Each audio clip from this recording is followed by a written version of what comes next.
Hey, what's up my sports to the bone family? What's up? Welcome back to another video, my viewers and subscribers. Hope you guys are doing okay now. We have a couple of things to take a look at in this one.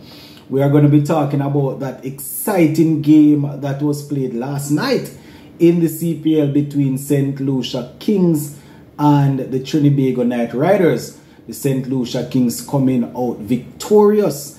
Yes, my peeps. Very interesting game. It wasn't a high scoring game, but it was very entertaining. So we're going to talk about that. We had a couple of players that really stood out. Johnson Charles again getting some runs, and Raston Chase getting some runs. We also see where the captain for Trinbago Knight Riders, Pollard, finally got some runs under his belt. But as you can imagine, it was not enough to see his team across the line. So we're going to talk about that. Plus the West Indies women should be playing their first of 3 ODI games against New Zealand today. Yes, man. Maybe by the time you are hearing this video, they would have started already. I think the game is supposed to start at 9:30. So the first of 3 ODIs to be played. So I'm going to talk about that a little bit. The captain, Hayley Matthews, she did an interview and she had a couple of things to say. Remember, she's just taking over the captaincy from Stephanie Taylor. So this is going to be her first big test. So we are definitely going to be sharing some information as it relates to what she had to say going into this game. But as per usual, my peeps, you come along and you watch the content. If you like the content, just go ahead and subscribe. And also make sure you leave a like and drop a comment on the videos. Alright, so let's get straight into that recap. That was a late night game. Not sure how many persons would have gotten a chance to watch the game in its entirety. I stood up and watched the game. I just wasn't able to do that watch along. But yeah, man, let me give you some scores. So the St. Lucia Kings, they batted first and they were able to muster 146 for 6. You know, after their 20 overs. One must say that it wasn't extremely looking, it wasn't looking real good for them in terms of that score, but the way in which the pitch was playing, you know, it definitely proved to be something that allowed the game to be very exciting or entertaining, if you want to put it that way. So Faf du Plessis, he went early, he scored just 2 runs, and you know, a little partnership came between DeQuella and Johnson Charles. As I said, Johnson Charles top scoring there for the St. Lucia Kings, getting 54 from 46 with 5 4s and 3 60s. So basically stabilizing the innings. You know, he was recently named in that West Indies World Cup squad. So he's just continuing his good vein of form. And one would hope that it will continue throughout the tournament. And he will go straight into the T20 World Cup with that same form in the event he gets into the playing 11, or if he's called upon to make a whatever appearance. You understand? So that is how it went in terms of the high the top scorer there, Johnson Charles. Once again, DeQuella had 21 from 17, and we also had David Visa getting 33 from 14. The bowling for the Trinbago Knight Riders wasn't too bad. Sunil Narayan, he got hit in his first over. Actually, I think it went for maybe about 19, if I'm not mistaken. Yeah, man, he suffered in the first part there, but he was able to pull it back, like we know. Like we know Sunil Narayan is, you know. So let me just go to the bowling figures for the Trinbago Knight Riders real quick. Sunil Narayan, he bowled 4 overs for 31 and he picked up 2 wickets. So pulling it back quite nicely there. Akil Hussain returning from injury, doing well. 4 overs, 1 maiden, 17 runs. Didn't pick up any wicket, but you know, it's T20 cricket, so if you bowl 4 overs for 17 runs and you put together a maiden, that is definitely very good for the team there. Kyrie Peer getting a look in.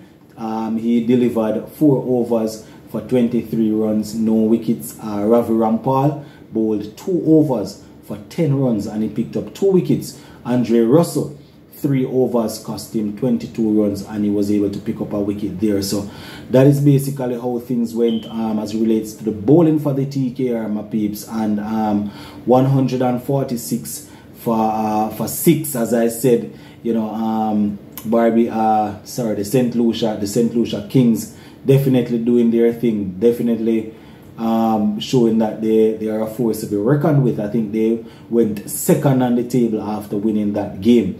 Now, the captaincy of Faf du Plessis, the experience, you can see it coming out in the game, you know, backing his players, giving them information as relates to what to do in this situation and things like that. Really, really good.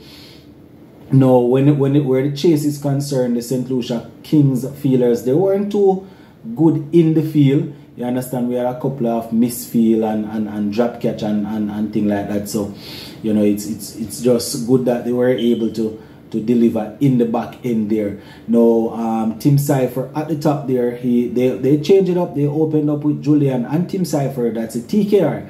And Cypher only got, well, he got 44 from 44, a runner ball. Julian 2, Colin Monroe 1, and Nicholas Puran had a first ball duck. No, it was actually Ruston Chase that ran through this top order there. He took care of Julian, he took care of Monroe, and then he took care of Nicholas Puran before Alzari Joseph was able to get rid of the former West Indies captain, Kieran Pollard. He was looking dangerous, hitting the ball very hard. Picked up 34 from 23 with 3 4s and 2 6s right there. So, you know, as I said, Pollard was looking dangerous until he was removed by Joseph. You know, the rest probably basically ran out of balls. You know, Akil Hussein struggled. He got 13 from 21. Then we had Andre Russell finishing off with 2 6s of the final 2 deliveries, but you know they fell short by 1. Primus basically holding his nerves and not bowling a no ball or anything like that.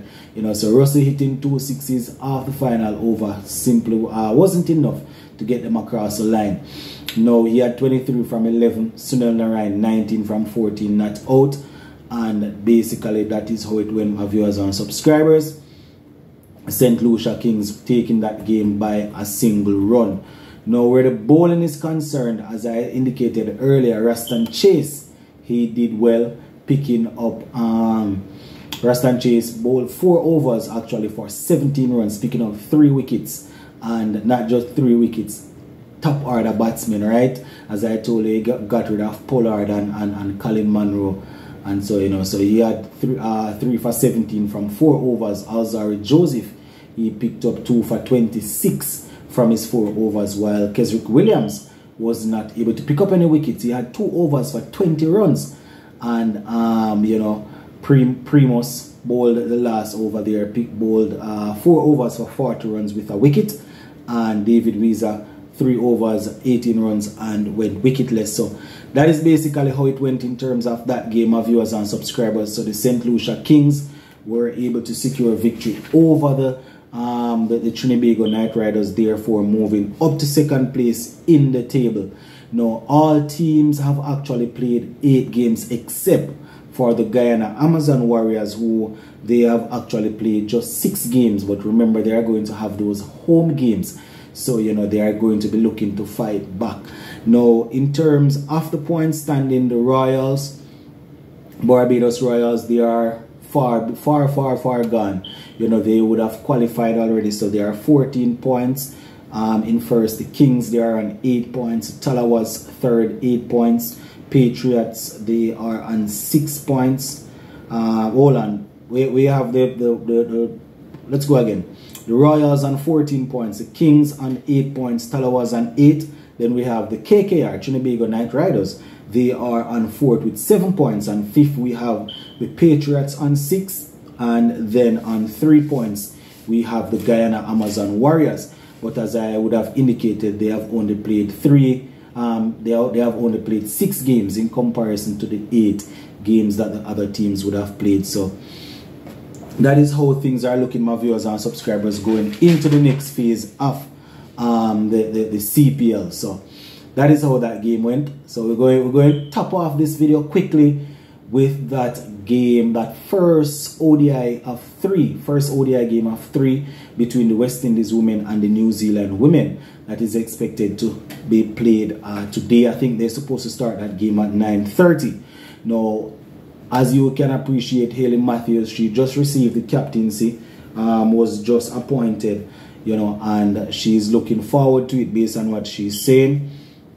She did an interview and she was saying there's no nerves. You understand, they have had good preparation coming out of the CPL, coming out of the 60, and everyone is looking good in the nets according to her. You know, the senior players are there making sure that things are running well. She's saying that they are definitely going to miss the experience of Alisa Mohammed, who was taking a leave of absence, and, you know, Deandra Dutton, who would have retired just a couple of weeks ago, saying that they are definitely going to miss those 2 experienced players, but it provides an opportunity for the younger players to step up and to be selected. According to her, they are pretty confident because they would have beaten New Zealand just probably a couple of weeks ago. One would want to say maybe a month or so ago, or maybe it's more than a month ago in the World Cup. You know, so they are definitely looking forward to the game as they are confident. Now, the first one, as I said, first ODI to be played today, and the second one will be played on the 22nd, which is Thursday. And then on Sunday, the 25th, we should be having that third and final ODI game. Not sure if I said T20 game, but ODI game, my peeps. So that is basically it for this one, my viewers and subscribers. As per usual, you are here. If you made it to the end, you enjoy the content, and you have not yet subscribed, please consider subscribing to the channel. Alright, my peeps? Bless.